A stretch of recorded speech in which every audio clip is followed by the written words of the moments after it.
All right, YouTube, I'm back at you with another job, and I'm finishing up one that I started on a little while ago. If you watched a couple videos back, you probably saw the bad hanger in the tree, and we had two leaners we have to get cut down. And this video today is kind of the do's and don'ts of what to do and what not to do when it comes to cutting leaning trees. So I'm going to show you what we got. I've got these two right here, kind of going up. All right, this one right here, I'm sorry about the sun, I'm trying to get it. This one right here is pretty much freestanding as is. The one on the bottom here, it's kind of hung up in this tree right here with the little tiny bee. You really can't see it on the video. It's not really touching this one. Okay, so I'm gonna put a little rope in it just in case I need to get it pulled down. But if you are new at cutting trees, never done something like this, I highly recommend you don't do this. Okay, the reason being, you can get yourself seriously hurt, especially in large diameter trees. These ones right here are probably 14-16 inches in diameter at the base, give or take, so they're not really too massive, but they do need to go. So I'm going to take out this one first since it's the lowest, and then I'll take out this one. Okay, my goal is to do this one right here the proper way, and I'm going to do the improper way on this one. So you guys can see the two. But the first step is to kind of clear out around all this. So I got all this briar and small little stuff. I need to get it cleared out so I have a good path of exiting when I'm cutting these trees. Okay, so I'm going to get set up. I'm going to put you on the tripod, and I am going to do the best I can to explain to you how to properly cut these trees down in this video. I wanted to show you something. You don't have to do it, but it's recommended, you know, just as a backup or a safety plan. I put this pole rope in there just in case it did get hung up. You can kind of see it a little bit. Whoop, hold on, you can probably see it just right, oh, I'm sorry, right about there. It's just hanging in that little union on this little branch going out here, and if it doesn't want to fall, I'll just pull it down. You know, I got the tractor with me. All right, YouTube, I just want to add one little safety thing about doing this. If you're going to do any type of tree work, okay, get yourself some either chaps or chainsaw pants and some type of helmet. Make sure you got some iPro as well. You don't need to be doing this and then cut, you know, slip or cut your leg or have a limb fall and hit you in the head. You don't have to go in and buy $100 worth of arborist gear or anything like that. Go to Amazon and just get you a basic set of chaps and some type of forestry helmet. It's better to be safe than sorry and lose your life over this. This stuff is pretty dangerous. So like I said earlier, if you do not feel comfortable doing it, then you need to let somebody else do it. Okay, I'm just showing you the steps on how I do it the proper way versus if you did it the wrong way. So that's the whole purpose of this video.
Okay, and the next step is determining your notch, which is very easy.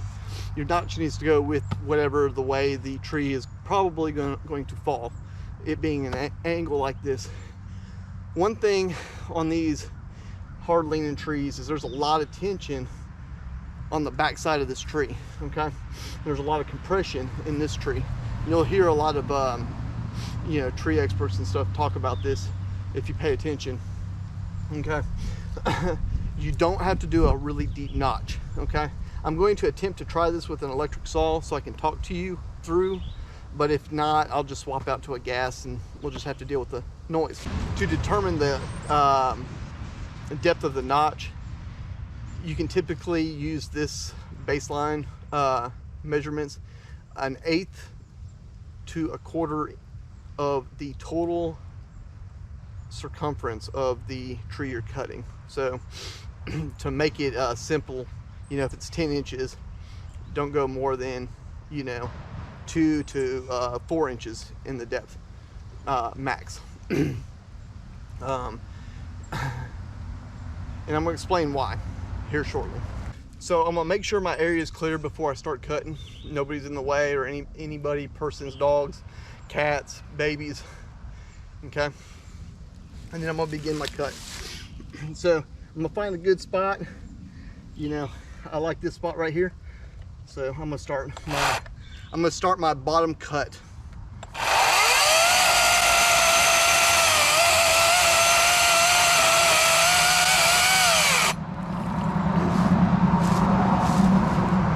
I went in approximately maybe about 2 to 2.5 inches in there, and I went to the point where I felt like the bar was pinching. Okay, so there's so much compression in there. Once you feel like that bar's going to stop, go ahead and pull out. Okay, don't go any farther than that. Okay. The next portion is to do your top cut. Now I like to do a really steep angle. Okay.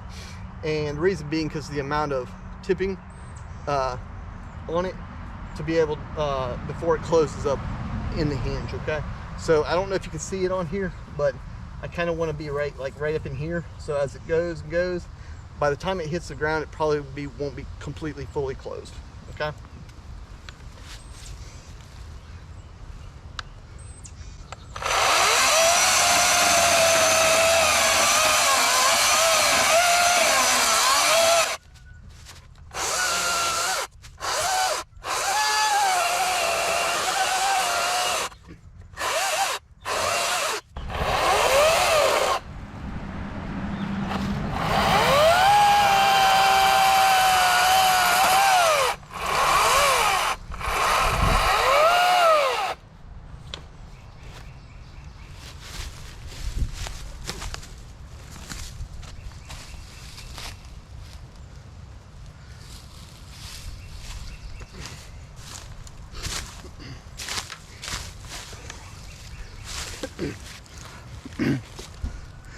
Okay, so all right, so the electric saw is probably not the best to do this in there. I would recommend a gas saw, but I want you to be able to hear me talk and see a little bit. But anyway, I want to show you this notch. Okay, it's gonna be kind of hard, but I'll get it up there. So I kind of had to recorrect myself a little bit. I didn't like that angle where it was going, but most important, I need to clean this up a little bit more. And but no, I went in, I felt that bar kind of pinched down a little bit, backed out, started it, kind of got it where I wanted it. If you go too deep, you're gonna get your bar hung up in there, and then you're gonna be in a world of trouble, because then you're gonna have to take the bar off the saw and redo another cut somewhere else.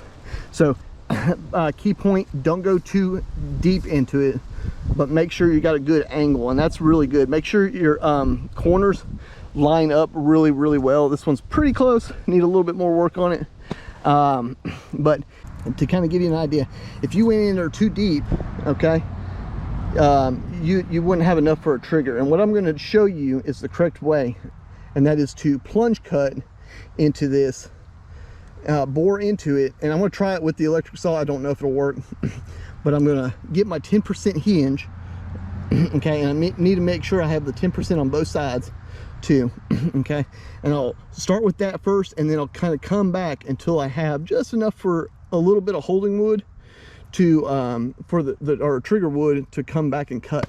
And I'm going to show you a reason why, or talk to you about why not to cut from the backside in here. And that reason being because this tree could barber chair and split all the way up. Okay, so our next step is actually going to be bore cutting.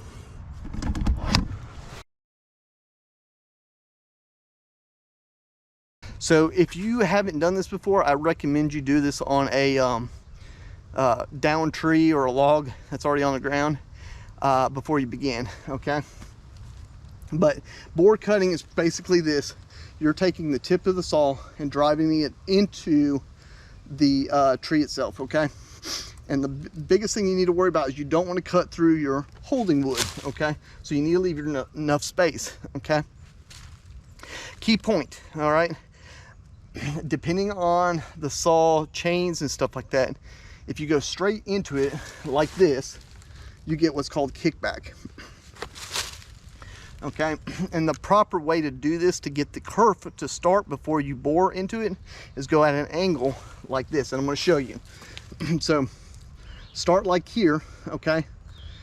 Go ahead and begin your cut. I'm going to kind of match myself up where I need to feel like my cut is, my bottom cut. And I'm looking and I'm looking. I'm inspecting the area before I start cutting.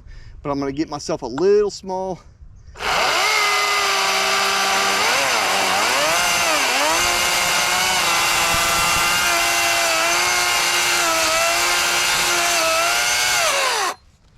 Okay. And I'm going to try to do this sideways so you can see. So I gave myself like a little small cut, okay, and that way I can drive in the tip of the bar without worrying about trying to have kickback. Kickback can get you seriously hurt, okay, but I need to make sure I don't go farther this way in here. I need to leave myself enough hinge wood so I can come out, you know, farther on the backside, and we'll show you where to come out. We'll look at it, but I can always come back and cut to where my hinge is and then clean everything else up, okay? But don't cut too deep and then cut through your hinge wood. Important.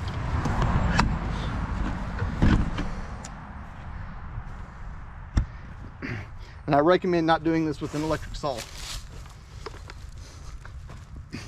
I do have gas powered, by the way, if y'all were wondering.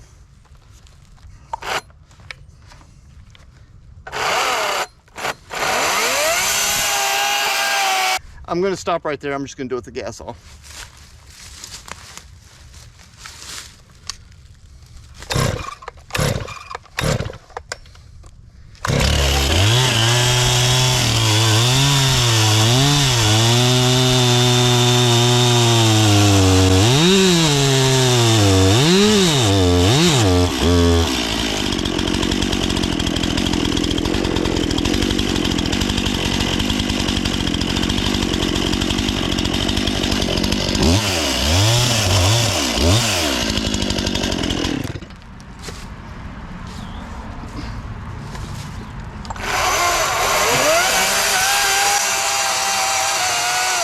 All right, I know this is really long, but I really want to explain this as detailed as I can, okay?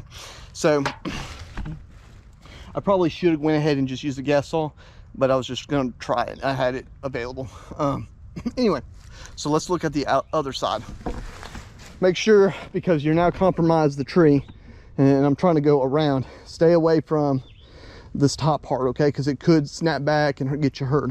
So come around to the back side. Now, I want you to see these root system. It's done pulled out all the roots and stuff, so it could fail at any time, so you need to be careful.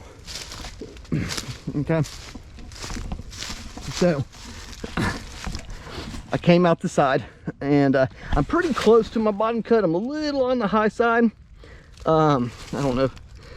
I'm a little on the high side of where it is, and it typically happens, but it's not too bad.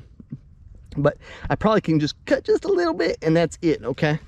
And then what we're gonna do, and I'm gonna get the other camera to show the view. I'm just gonna cut probably maybe to right about here. So not a whole lot of cutting right here, okay? I got you where I can see you a little bit, so I'm gonna cut this. Okay? Like I said, you need to stay away from that because it's a safety thing, and I'm just checking. There's no rush into this, guys. No rush.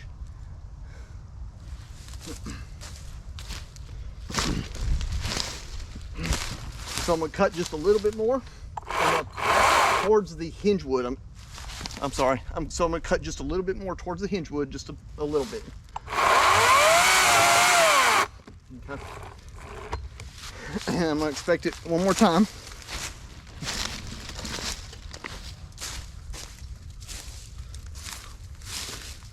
So I can come just a hair more.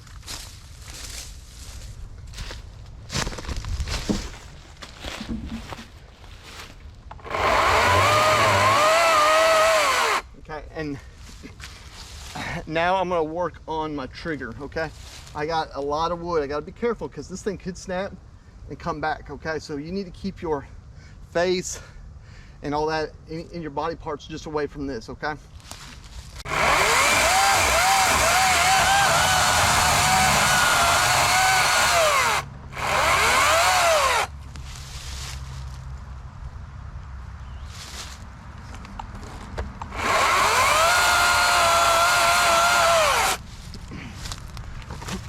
Okay, so I'm going to show you guys, okay? That way you can see it better. So I've got my face cut right here. This is my hinge. This is my back cut. I bored into it with the saws and I cleaned it up, you know, make sure I got good hinge on this side, and it came up to the trigger point, okay? This is when you cut into the back, okay? And when I want you to explain to something, let me get you propped up on this. I'm gonna try to get where you can see the tree good too. So when I start cutting, I'll cut from the outside of the back cut, okay? And it just nice and easy, okay? Until you start hearing that snap. Once you start feeling like this tree is gonna go buckle down, go ahead and pull back out of your saw and clear your path, okay? Get away from this. And this has got a lot of tension on it right now, okay? Because right here, all that weight is pushing on the bottom of the tree, and all this right here is just, all these fibers are kind of like on a pole like this. So on the bottom end, it's kind of pushing on the, you know, underneath it's kind of pushing all that wood in there. So if you guys don't understand this, I'm trying to explain it. May want to do a little bit more YouTube videos and research and stuff. I'm just trying to teach the general public with the knowledge that I know, and even new tree cutters that are coming into the service. This stuff right here can get you seriously hurt. So always remember, before you start cutting, make sure you know where your egress is, which is behind the camera. You can't see it, but I'm gonna walk away from it, okay? And let's go ahead and cut this tree, okay? Make sure you got your protection on, your helmet and all that stuff. I got my shield down, and we're gonna begin. So I'm gonna look. I need to kind of figure out where my cut is here. So I'm kind of looking at my cut. I'm just gonna make a score line.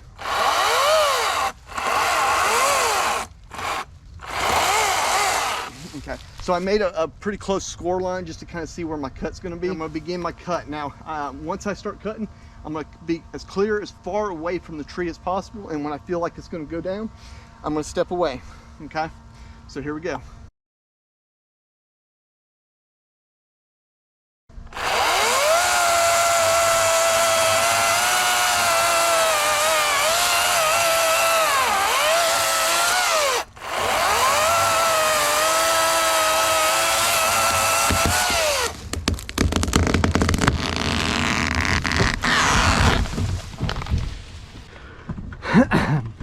And there you go, guys. So now can you kind of see where all these fibers had pulled out? I could have used my gas saw, probably should have, but I want to be able to talk to you, like I said, in this camera, and explain to what's going on. but it actually really, having these fibers really controlled that descent. It was nice and slow. It wasn't like, you know, all of a sudden. So this tree came down really, really good and safely, and I'm actually super excited about it. But anyway, I'm gonna get this thing cut up and cleaned up. I'm gonna take my pull rope out because I won't need it, and yeah, and then we're gonna work on this guy right here, so stay tuned.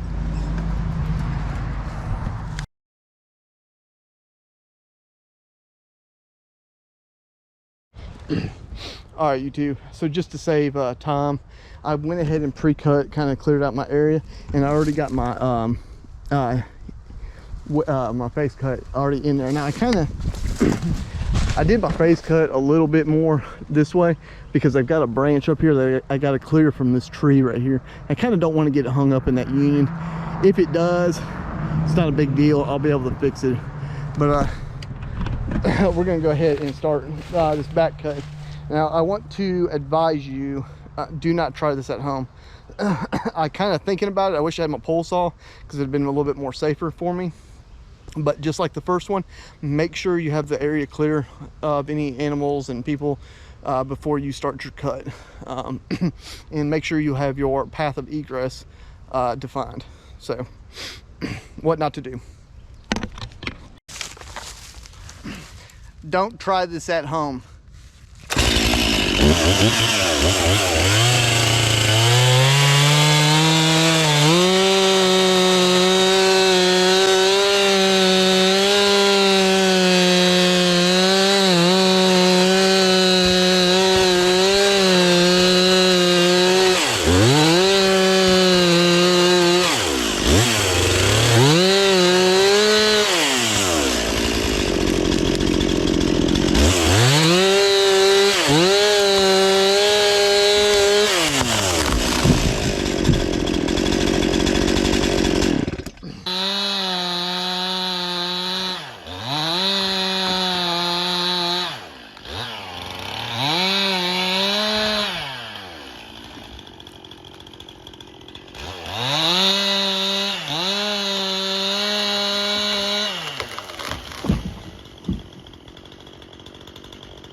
All right, YouTube, it actually didn't do what was expected, but I wanted to show you. It actually began to crack right here going towards the stump, and I don't know if you can see it on the camera or not, but I'll try to put a picture out there with what a barber chair is. But it's basically when the split is up on the actual tree, and this part is still connected to the tree, but this bucks out. This becomes like a spring and can seriously hurt you. All right, guys, I wanted to stop and just explain something to you. If I didn't have put the notch in there, I probably would have been able to recreate the barber chair on that tree.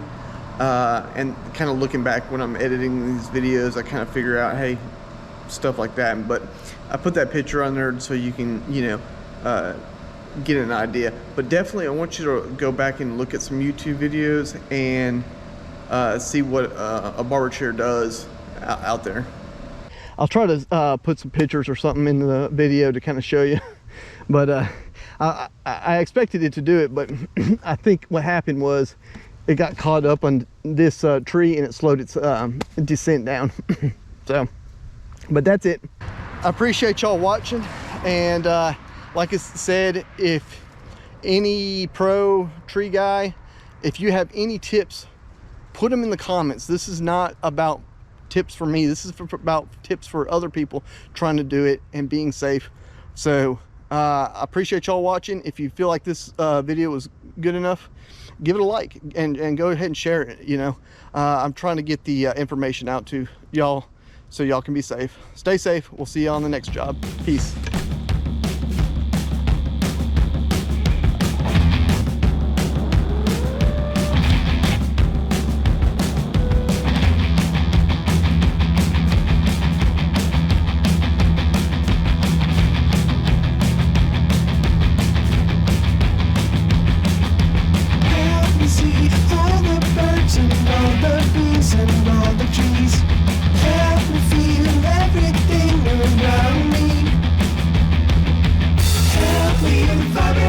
Of the universe inside of me. Help me beat the shit out of my ego, please. Thanks for watching the Tech Junkies.